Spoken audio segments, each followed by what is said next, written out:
Hi. Um, I'm going to do a couple of readings of Frederick Goddard Tuckerman's poems, and I am the administrator of his page, so if you want to, you can join or go over there. I've not been very good at making posts on there, but I intend to get better if you'll exercise your capacities for patience.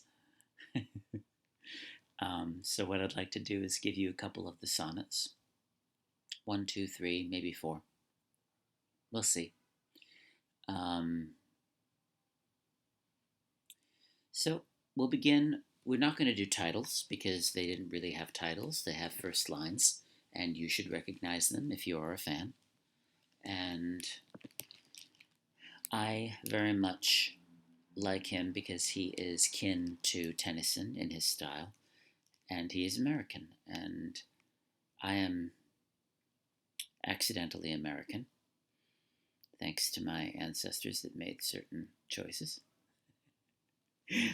So maybe we can enjoy these from the perspective of both continents. Okay, so the first one we're going to do goes as follows. Thin little leaves of wood fern, ribbed and toothed, long curved sail needles of the green pitch pine, with common sandgrass, skirt the horizon line. And over these the incorruptible blue. Here let me gently lie and softly view all world asperities, lightly touched and smoothed as by his gracious hand, the great bestower. What though the year be late? Some colors run, yet, through the dry, some links of melody still let me be, by such assuaged and soothed and happier made, as when, our school day done, we hunted on from flower to frosty flower, tattered and dim, the last red butterfly, or the old grasshopper, molasses-mouthed. I made a little bit of a comment about his form in this, in my responses to the original post, and it's simply that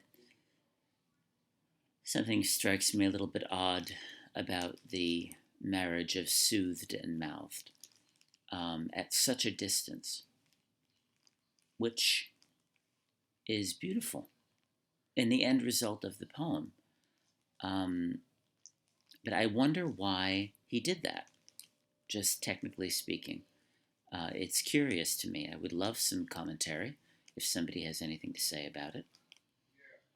Anyway, let's go on to the next poem. Okay, and of course, I'd like to plug Ben Mazur's book of the selected poems of Frederick Goddard Tuckerman. How can we not enjoy that? It is a great pleasure. We should all get a copy of that. I have mine. And let's see. This is number 5 of the well-known sequence. How well do I recall that walk in state across the common by the paths we knew?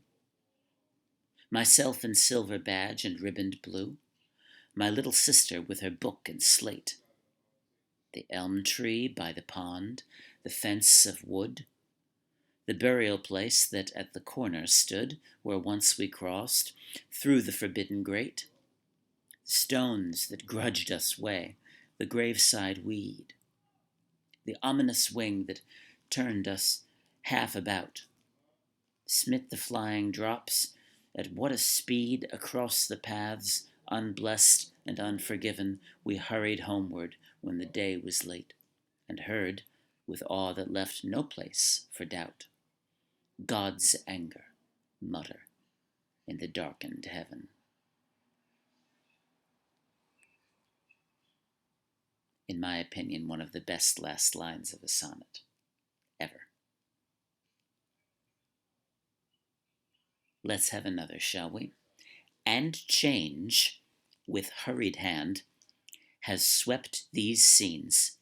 The woods have fallen across the meadow lot, the hunter's trail and trap path is forgot, and fire has drunk the swamps of evergreens. Yet for a moment let my fancy plant these autumn hills again. The wild doves haunt, the wild deers walk. In golden umbrage shut, the Indian river runs, Quonnecticut. Here but a lifetime back, where falls tonight, behind the curtained pane, a sheltered light on buds of rose or vase of violet, aloft upon the marble mantel set.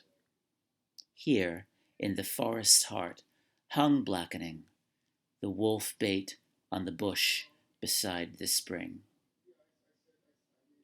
This is from the Sonnets, second series, of course, despite some errors on my part in diction and some interesting variations, but extraordinarily beautiful, to the prosody that he chose to utilize here.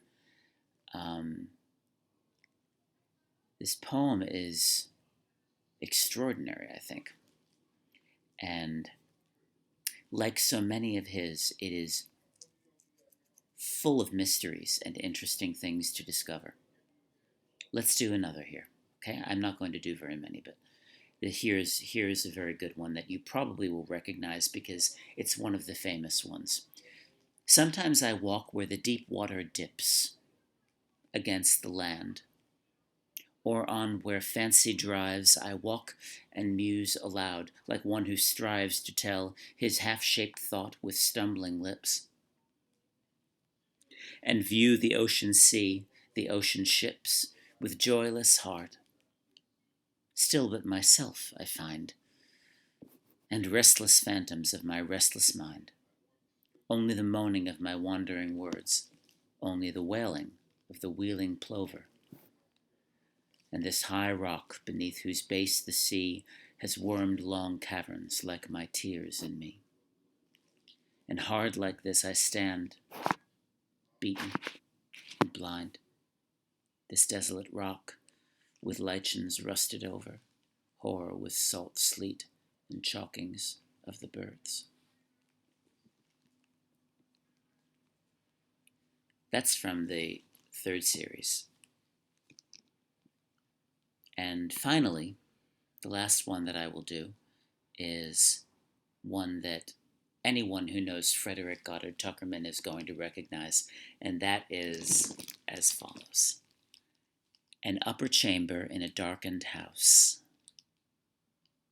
where, ere his footsteps reached ripe manhood's brink, terror and anguish were his cup to drink.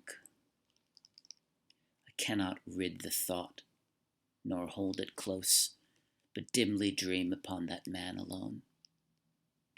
Now, though the autumn clouds most softly pass, the cricket chides beneath the doorstep stone, and greener than the season grows the grass, nor can I drop my lids, nor shade my brows.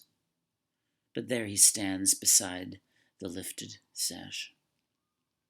And with a swooning of the heart I think where the black shingles slope to meet the boughs, and shattered on the roof like smallest snows, the tiny petals of the mountain ash.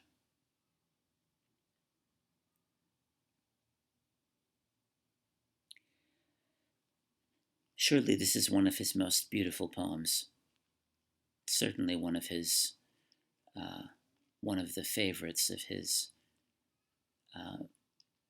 fans. So, forgive the slight error as I read it. I was just doing this kind of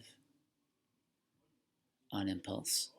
I thought that it would be a good addition to the page, which, if you were looking at this on my own personal Facebook page, you are welcome to go see. Frederick Goddard Tuckerman, it's the only group, as far as I know, I think. And if you're on our page, you're seeing it right here. Have a look at the other poems. I posted a lot. It just took me a long time to do it, and I apologize for that. It is no testament to my interest in the poet. Heaven knows. Okay. Bye now.